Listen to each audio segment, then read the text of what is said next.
दोस्तों, कैसे हो आप सब। I hope you all are fine. तो जैसा कि आप सब जानते हैं, अब दिन की 3 कहानियां आ रही हैं। ये है महीना, जून का महीना, जो कि हम सबका होने वाला है फेवरेट, क्योंकि एक दिन में आने वाली है बहुत सारी कहानियां। तो अभी जैसे कि हमारी चल रही है मुंशी प्रेमचंद्र जी की कहानियां, तो आज की कहानी जो है, अभी की कहानी जो है वो है अंधेर।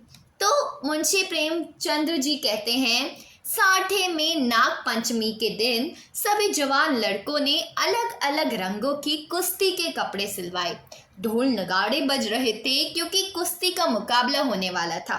महिलाएं आंगन को गोबर से लीप कर गीत गाती हुई नाग देवता को पूजने के लिए कटोरी में दूध लेकर जा रही थी। साठे की तरह ही पाठे दोनों गंगा किनारे बसे हुए गांव थे।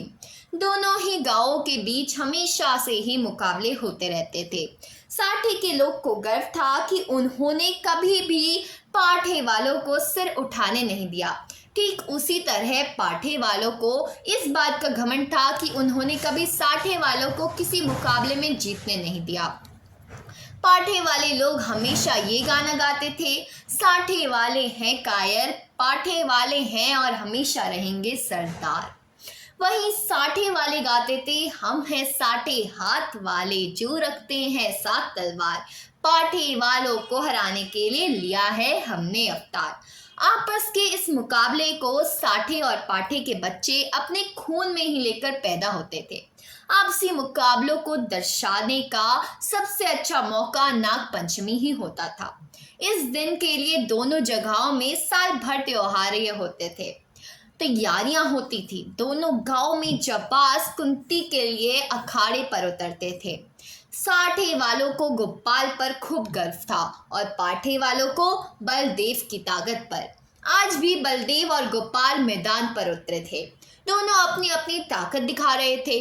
उनमें जीतने का जुनून था।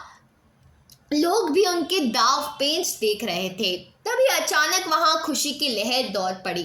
अपनी खुशी का इजहार करने के लिए कुश्ती देखने के लिए खड़े लोग कभी पैसे उछालते, कभी टोपी, तो कभी बर्तन व बताशे उड़ाते। वहां मौजूद लोगों ने गोपाल की गोद में उठा लिया और जश्न मनाने लगे। बलदेव और उसके जीतने की आस रखने वाले लोग मन ही मन निराश हो गए। रात के 10 बजे का समय था। हल्की बिजली चमक रही थी, बारिश पड़ रही थी और पूरी तरह अंधेरा था। सिर्फ वहां अब मेंढकों की ही आवाज आ रही थी। अंधेरा इतना गहरा था कि साठे की झोपड़ियां भी नजर नहीं आ रही थी। गांव में थोड़ी दूर ही खेत थे जहां फसल ललहा रही थी।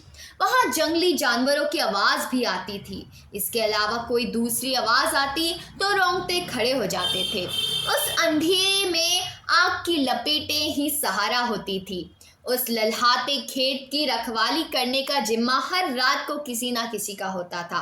अब किसानों का गांव था तो खेती बाड़ी की चिंता तो करना बनता ही था।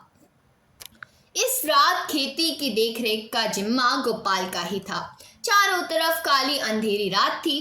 वो खेतों के आसपास ही था, लेकिन नींद बहुत तेज आ रही थी। वो किसी तरह से अपनी नींद को भगाने की कोशिश कर रहा था। इसी कोशिश में कुछ देर बाद गोपाल हल्की आवाज में गाने लगा। तभी गोपाल को पाँव की आहटें सुनाई दी। कान लगाकर गोपाल इन आहटों को सुनने लगा और अब उसकी नींद भी गायब हो गई। वो डंडा हाथ में लेकर इधर उधर देख रहा था।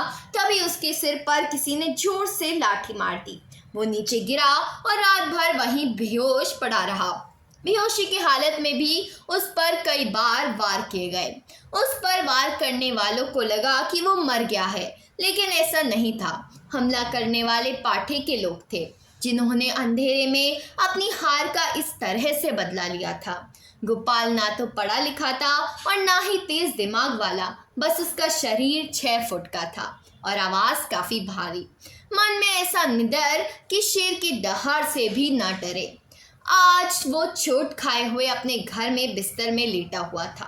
रात को हुई इस तरह की वारदात की वजह से गांव में पुलिस पहुंच गई।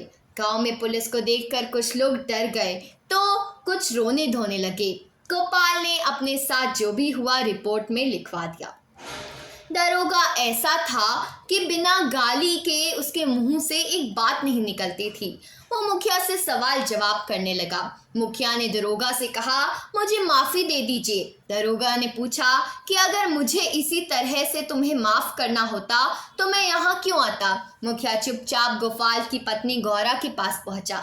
उसने कहा कि यह पुलिस वाला काफ़ी बेकार है, पैसों के बिना बात ही नहीं करता था, उसे 50 रुपये चाहिए। मैंने उसे बहुत मनाने की कोशिश की लेकिन वो किसी की एक नहीं सुनता।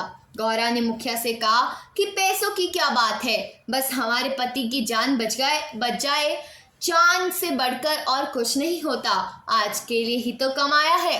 गोपाल इन सभी बातों को खाट पर लेटे लेटे सुन रहा था। उसने कहा, जब किसी ने कोई गलती ही नहीं की तो 50 रुपये क्यों देने, उसे एक पैसा भी नहीं दिया जाना चाहिए। ये बात सुनकर मुखिया का चेहरा पीला पड़ गया। वो बोला, धीरे कहो इन बातों को, अगर दरोगा ने सुन लिया तो परेशानी बढ़ जाएगी। दरोगा ने जवाब दिया, एक कौड़ी उसे नहीं दी जाएगी। गोपाल ने कहा, देखता हूँ कि मेरी बातें सुनकर कैसे मुझे फांसी पर चढ़ाता है। तभी गौड़ा ने मजाक से कहा कि ठीक है, आपसे मैं पैसे लूंगी तो बिल्कुल भी मत देना। इतना कहने के बाद गौरा अंदर गई और एक पोटली में पैसे लेकर आई, फिर मुखिया को पैसे दे दिया। यह सब देखकर गोपाल को बहुत गुस्सा आया और मुखिया पैसे लेकर तुरंत भाग गया। मुखिया पैसे लेकर बाहर आया। दरोगा भी वहाँ मौजूद था। उसने गोपाल की बातें सुन ली थी। उसके मन में हो रहा था कि गोपाल पैसे दे दे। अब 50 रुपये बाहर आते आते 25 हो गए थे। मुखिया ने 25 दरोगा को दिए और चला गया। मुखिया ने गोपाल को शुक्रिया कहा। पूरे गांव वालों के सामने मुसीबत टलने का सहारा मुखिया ने अपने सिर पर ले लिया और उसकी प्रतिष्ठा बढ़ गई। उधर गोपाल ने गौरा पर गुस्सा किया। अब गांव में सत्यनारायण की कथा हुई। देवी देवताओं की पूजा अर्चना होने लगी। आखिर गांव से मुसीबत जो टल गई थी। सभी लोग मिलकर सत्यनारायण की कथा सुनने लगे।